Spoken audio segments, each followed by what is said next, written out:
cheminées, c'est Drakkar pour les Vapeliers. Aujourd'hui, on va parler matériel. On va aller en Chine, chez IPHA. On va parler d'un kit.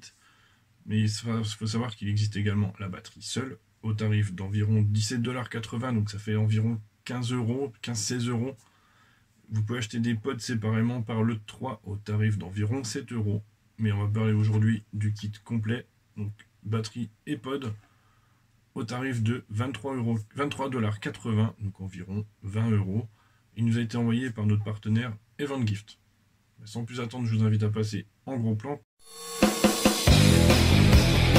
Voilà, quand on reçoit le produit, il arrive comme ceci. Donc ici, on a directement la marque, donc IPHA. Ça, c'est un visuel du produit à la bonne couleur. Il faut savoir qu'il existe également en noir, bleu, rouge, gunmetal et une couleur à 2 tons.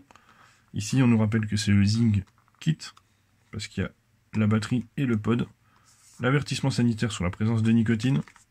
Ici, on a les précautions d'utilisation, la marque ici aussi. Le contenu du packaging, on verra ça plus tard. Ça, c'est la date de fabrication. Ça, c'est l'adresse de l'importateur, donc Eventgift, avec le QR code qui nous renvoie directement chez IPHA. Donc, rebelote sur les avertissements d'utilisation, les contacts et adresses du fabricant, les pictogrammes qui vont bien, le code barre des revendeurs. Et en ouvrant la boîte comme ceci, on peut déjà sortir cette partie-là. Ah, il ne tient pas bien dans son berceau. Mais bon, il est quand même bien calé. Alors, on arrive directement sur le berceau avec le pod comme ceci, mais on reviendra dessus tout à l'heure. Et dans la boîte, il y a également, de ce côté-là, le certificat de contrôle qualité. La notice, donc dans plusieurs langues, très bien expliquée, y compris en français. Et ça, c'est vraiment génial. Voilà, avec des beaux dessins, très facile à comprendre. Un câble USB de bonne qualité, qui est aimanté en format low profile, donc vraiment un très très beau câble USB. Et ici, un petit carton, et c'est tout ce qu'il y a. Et dedans, chose qui nous intéresse, qui fait partie du kit, un pod. Et voilà, donc il arrive emballé dans une plaquette type médicament. Bon, bien évidemment, je l'ai utilisé pour le test. La batterie mesure 108 mm de long par 20 de large pour 12 d'épaisseur ici, pour un poids total de 17 grammes. C'est vraiment très léger. C'est tout en aluminium, comme on peut le voir ici. C'est de l'aluminium anodisé avec des chanfreins réalisés au diamant sur tout le tour. Il faut savoir que même sur les modèles colorés, il y aura ce chanfrein argenté sur le côté, donc ça peut choquer certaines personnes, ça peut casser un peu le design. Maintenant, je trouve ça quand même plutôt joli. Donc, sur la face avant, on a le logo IPHA, qu'on peut lire à l'envers VHDI, mais c'est IPHA. Donc ça ici, c'est la LED de témoin qui nous indiquera la charge de batterie et les problèmes éventuels. Le numéro de série est écrit juste là, ici. À l'arrière, on a les pictogrammes, voilà, tout simplement. De ce côté-là, on a un petit trou pour l'airflow. Et la même chose de l'autre côté. Et sur la face inférieure, on a le port micro USB qui permettra la recharge de la batterie à 1 A. C'est une batterie de 350 mAh. Et de ce côté-là, on peut voir les deux petits contacteurs qui sont montés sur ressort. Et la prise d'air également qui permettra de calculer la dépressurisation pour déclencher la vape. Les cartouches se présentent comme ceci. Elles contiennent une résistance au stainless steel 316 de 0,8 ohms qui permettra de faire fonctionner le pod en mode contrôle de la température et contiennent 2 ml de liquide. Au niveau de l'embouchure, c'est de ce côté-là. Il y a une petite chambre ici qu'on ne verra pas au travers, mais bon, voilà. Il y a une petite chambre qui permet de récupérer la condensation et les projections de liquide éventuelles lors de la vape. Sur le dessous, on a les deux petits contacteurs électriques ici.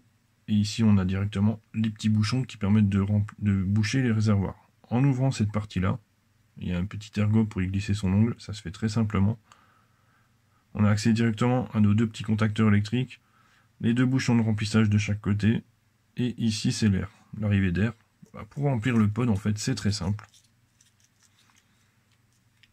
Vous prenez votre flacon avec un embout fin, vous prenez n'importe quel des deux trous, ici, celui-là ou celui-là, c'est pareil.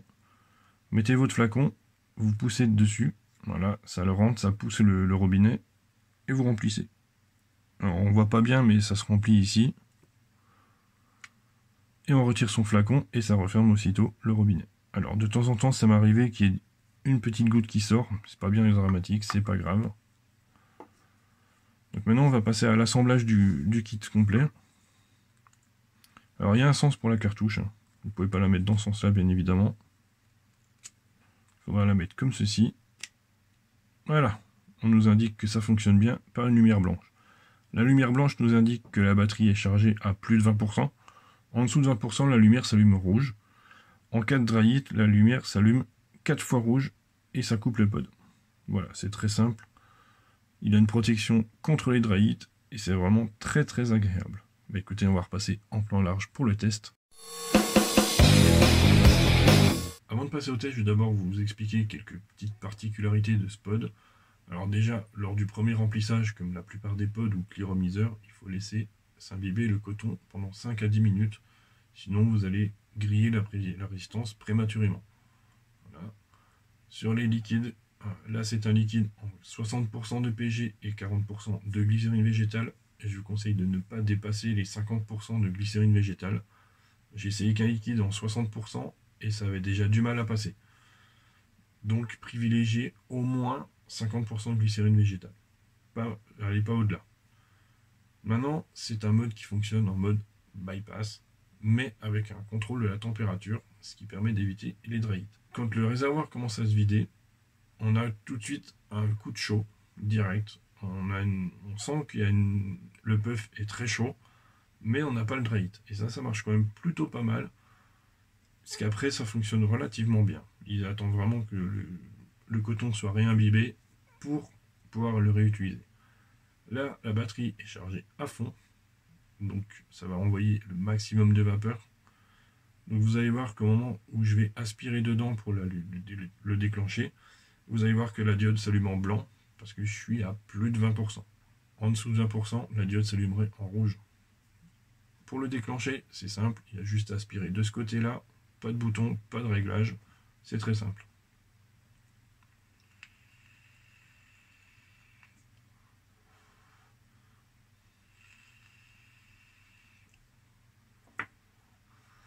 Voilà, donc ça fonctionne très bien, ça fait pas de bruit parasite, ça fait une vapeur qui est dense, qui est bonne en arôme. J'ai essayé dans des liquides gourmands, des liquides fruités, ça passe bien dans les deux cas. J'ai essayé des liquides avec de la nicotine classique et des liquides au sel de nicotine. Ça fonctionne très bien dans les deux cas. Bon, on va passer tout de suite au plus et au moins.